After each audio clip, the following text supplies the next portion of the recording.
guys! Andito ako ngayon sa inyong harapan para pakita sa inyo yung mga top 5 lipsticks must-have ko sa aking purse or for everyday na ginagamit ko talaga sila as in everyday. Minsan talagang straight 1 week ito yung gamit ko. Yung ganun ba? Basta, 5 sila. 5 yung papakita ko sa inyo and I must say na mura lang sila.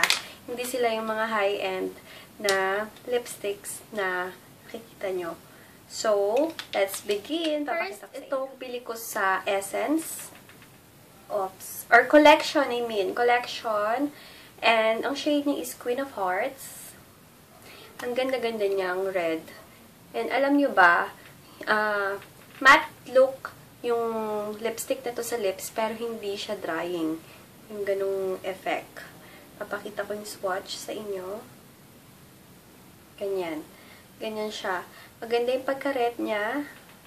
And, okay to sa mga night look, mga gusto nyo lang na ma-emphasize yung lips nyo and hindi kayo mag-makeup, naka-red lipstick lang kayo, caring-carry na nito.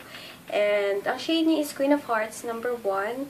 And maganda to kasi hindi nga siya drying and pag pinahid nyo talagang smooth lang siya sa lips. And super good.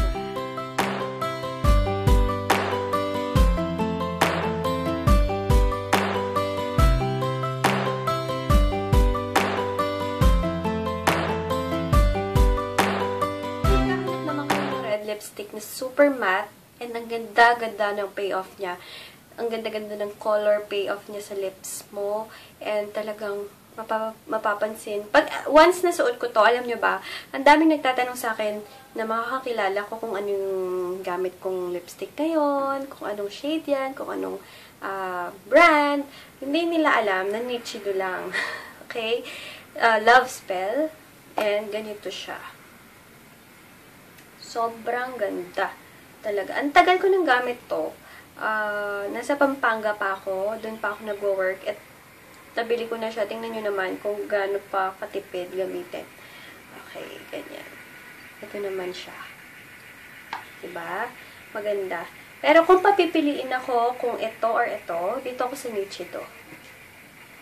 Pero love ko sila parehas. Huwag na magtampo.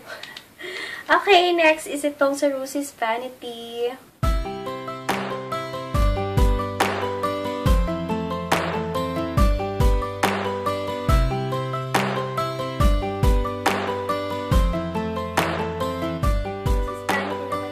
And ang shade niya is Hot Pink. And alam niyo bang ito ang suot ko ngayon?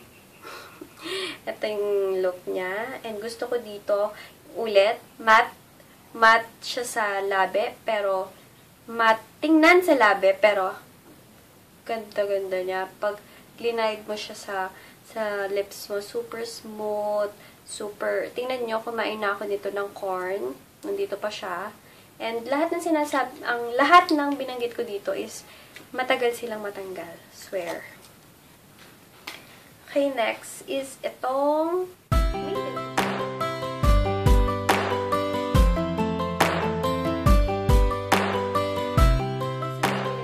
sobrang ganda din ito na color pink. And ang shade niya is Electric Fuchsia 970. And ang ganda-ganda nito. Sobrang ganda. And tipid din gamitin. Ayan. Kung gusto nyo lang makitang parang Barbie ka lang. Wow, Barbie. Sobrang ganda. And yun nga, hindi siya super glossy sa sa lips. Pero yung look niya pa din is matte. Alam niyo yun, mas mahilig ako sa ganon na matte yung itsura niya. Pero hindi matte. May ganon, diba? Okay, last is itong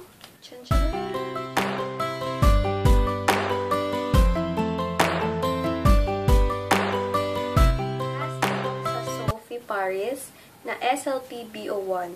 Malagad na malagad lang ako mag-nude lipsticks. Pero ito talagang nakahook sa akin. Ang ganda niya. Sobrang ganda. Ayan. In the shade of SLP B01. Ito yung swatch niya. Ang ganda. 'Diba? Pag naka-ano ka lang, naka-smoky eye ka lang, then, ito lang papatungan mo, sobrang ganda niya, as in. And hindi, parang, ulitin ko, parang matte siyang tingnan, pero hindi siya matte. Ayun, guys. I love!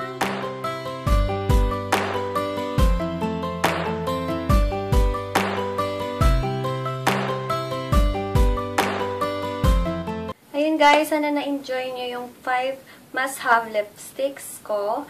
And please don't forget to like this video and subscribe. Bye guys! Bye-bye!